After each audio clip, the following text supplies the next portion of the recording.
بسم الله الرحمن الرحیم. د عبدالعلي اخونزاده شاعري در سره شریکوم. عبدالعلي اخونزاده زموږ د تاریخ خوندور شاعر دی. ژوند چې دی بایوګرافي داسې ده چې دی په کام کاکړ دی، د خانوزۍ اوسېدونکی و.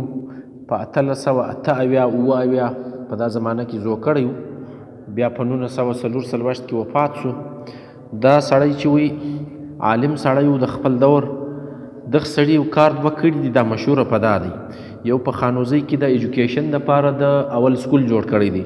1958 په دا مابین کې پرایمري سکول جوړ کړی دی. نو دا یو سل شل کاله مخکې یو سکول جوړول په یو کلي کې، بیا نو دا خلک تعلیم یافته ځکه دي.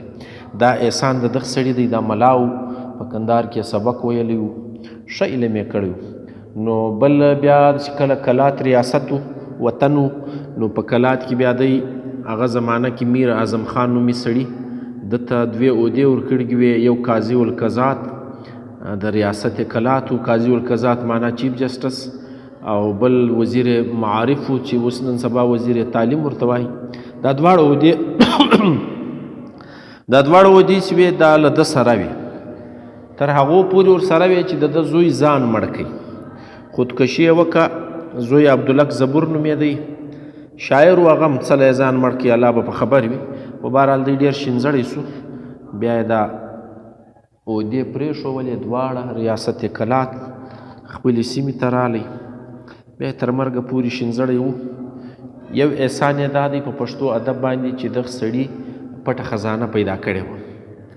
پټه خزانه عبدالعلي اخونزاده په کوټه کې له یو چا څخه ترلاسه کړې وه، او بیا یې زموږ استاد حبیبي ته ورکړې وه. هغه یې راغوښتې وو، بیا یې ورکړې وه. نو پټه خزانه ده پیدا کړې ده یوه. او ملا عباس کاسای چې د دې خزانې کاتب دی، دا هم د ده د پلار د خور یا داسې یو ښځه په واده ده. نو هغه لیکلی ګسر هغه دی. نو شایي په دا کور کې پروت وي، هره لار سیده. په بهرحال دا احسان یې سته. دی څله مشهوره دی، دی شاعر هم دی، عالم هم وی. دیوان یې چاپ سوی دی، پښتو اکیډمۍ کوټې چاپ کړی دی. دا ښه د ده شعرونه چې دي اکثره د مینې شعرونه دي. یعنی عبدالعلي اخونزاده د مینې په شعرونو مشهوره دی. د دنیا د نصیحت رنګ ښې خبرې دام په شعرونو کې لري. کله چې موږ د کندهار بانډارونه، د کندهار شعرا، د کندهار محفلونه واورو، نو دا سړی ډېر پکې مشهور و.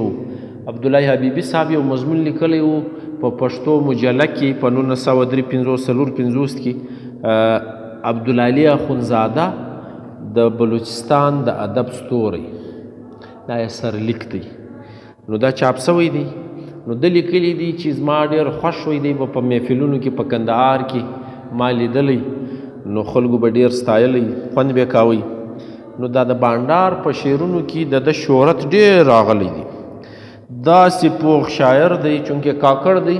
نو د کاکړانو لغتونه ډېر صفا دي، ډېر صفا تورې په خپلو شعرونو کې راوړي دي. زه به یو غزل دوې در سره شریکې کړم.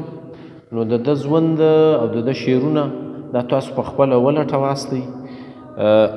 کله کله شعر راسي ترجمه غواړي، کله سړی راسي ژوند غواړي.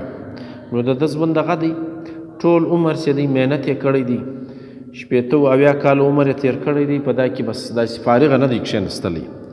د ټولو ادیبانو چې پر ده به کوړه و، د دغو ناستګوی پاته سوی دی په علمي حواله. زده کړه هلته په کندهار کې کړې ده، نو مشهوره سوی مالته دی. دا امیر اعظم خان چې د کلات ریاست ته غواړي، دا دونې غټې عهدې ورکوي. له دا وجې غواړي چې په هغه زمانه کې دا د 1913 خبرې دي. په هغه زمانه کې دلته تعلیم نه وي، خلک نه و، سړی به نه پیدا کېدی.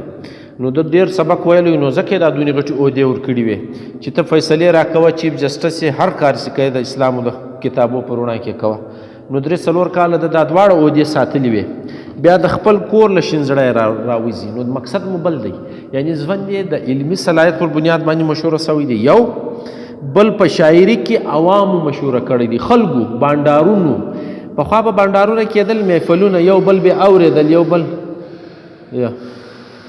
چې کم خلک به یو بل اورېدل، هغو به دا څوک دی دا څوک دی، سړی په خپله مشهوره کېدی.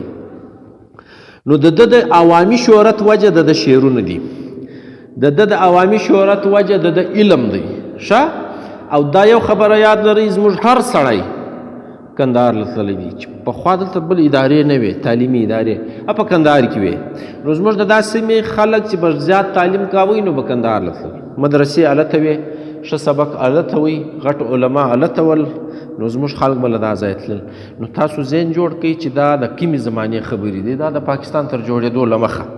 نو هر څوک چې موږ وایو د ده په باره کې به یوه خبره بله وایو چې یاره دا تللی دی کندهار له، دا تللی دی هندوستان له، دا تللی دی داسې پښتونخوا له. دلته زموږ په سیمه کې داسې غټې ادارې نه وې. د ده هم دغه حال دی.